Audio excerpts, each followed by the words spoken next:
Ayer martes, en Palacio Nacional se hizo el anuncio oficial sobre la decisión que ha tomado la Secretaría de Educación Pública en México para el regreso a clases y el futuro del ciclo escolar en México. Lo que anunció ayer el secretario Esteban Moctezuma fue que el regreso a clases será en casi todo el país el próximo 1 de junio. En el caso de las escuelas que estén en municipios o regiones con bajo índice de contagio de coronavirus, el regreso podría ser el 17 de mayo y el fin del ciclo escolar hasta el próximo 17 de julio. Ayer, en el mensaje, si lo vemos, si lo leemos con atención, si lo escuchamos con atención del mensaje del secretario Esteban Moctezuma y en las preguntas que le hicieron después los reporteros en la conferencia, es una importante precisión que hizo. Dijo que los ajustes, las decisiones que se están tomando en la Secretaría de Educación Pública se hacen y se hicieron en función de la recomendación de las autoridades de salud.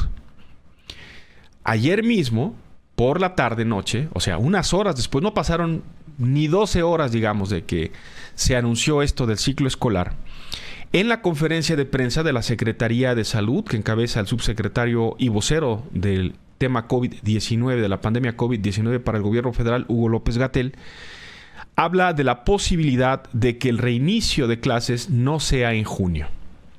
A ver, y es que sobre aviso no hay engaño. Solamente hay que escuchar con atención y entre líneas. ¿Qué fue lo que dijo ayer el subsecretario López-Gatell? Vamos a escucharlo. Decidimos, con base en las recomendaciones de los grupos científicos, 7 grupos académicos que coordinó CONACYT, especialistas en matemáticas, algunos específicamente en epidemiología matemática, coincidieron en una predicción de lo que está ocurriendo en México y podría continuar ocurriendo si y solo si la Jornada Nacional de Sana Distancia, es decir, quédate en casa, se cumple apropiadamente. Si esta Jornada Nacional de Sana Distancia no se cumple apropiadamente, porque empieza a salir la gente a la calle, porque hay una falsa percepción de que la epidemia ya está de salida o ya va de bajada o ya se está resolviendo, no vamos a tener las condiciones favorables para quitar estas medidas y vamos a tener un problema de salud y un problema económico. Entonces necesitamos disciplina. Hoy lo volvemos a decir, quédate en casa es el elemento indispensable para reducir los contagios. Y en su momento la fecha fue planteada como una fecha referencial, 1 de junio. Es importante que la población tenga un punto de referencia de a dónde vamos, pero las medidas se van a evaluar. No sería extraño, ojalá que no sea el caso, que necesitáramos extenderlas. España ya lo hizo, Estados Unidos ya lo hizo, en su momento Italia las extendió, Reino Unido las extendió, etc. Bien, entonces, aplica este anuncio que acabamos de escuchar, el dicho mexicano de sobre aviso no hay engaño, ¿no? Es decir, si la jornada nacional, si los resultados de la Jornada Nacional de Sana Distancia no son los correctos o los adecuados, si esta Jornada Nacional de Sana Distancia, que significa que las actividades no esenciales no estén funcionando, que nos quedemos en casa, que evitemos las reuniones, que evitemos las aglomeraciones, en fin, todas estas recomendaciones, lavarse las manos, etcétera, todas estas recomendaciones de la Jornada de Sana Distancia, si no resultan, entonces no habrá regreso a clases el 1 de junio. ¿Cuál es el tema de fondo? Miren, ayer López-Gatell nos recuerda a todos que estas medidas que se tomaron en países como España, Italia y Reino Unido fueron alternativas que tomó los gobiernos de esos países para que las personas no tuvieran que salir de sus casas y llevar a sus hijos a las escuelas. Y que además las escuelas no se convirtieran en un foco de contagio. Bueno, al buen entendedor, pocas palabras. La presión de algunos sectores empresariales para que el gobierno ordene de inmediato el regreso a la actividad, además de la dura crisis económica que ya ha comenzado a golpear primero a las microempresas, después a los empleados, después a la gran mayoría, millones de mexicanos que se han quedado, que se quedarán sin ingresos y sin un programa de ayuda concreto.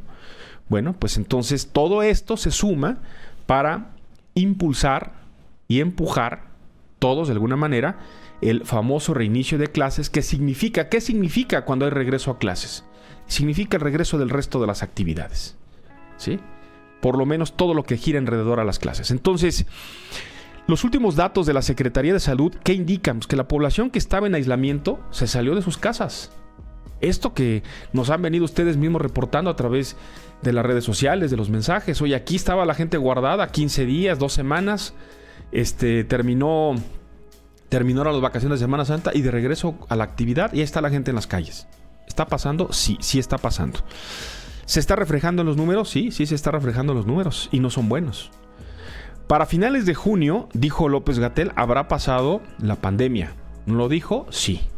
Entonces, nosotros planteamos como una pregunta: ¿será esta la fecha lógica de regreso a clases, finales de junio? ¿O el fin adelantado del ciclo escolar? ¿Está utilizando el gobierno este asunto de las clases como un anzuelo, digamos, como un pretexto, regresamos a clases si obedeces, si atiendes estas recomendaciones a las que no te vamos a obligar que las cumplas, pero que te pedimos por favor que las cumplas, para evitar que se convierta en un grave problema de salud pública?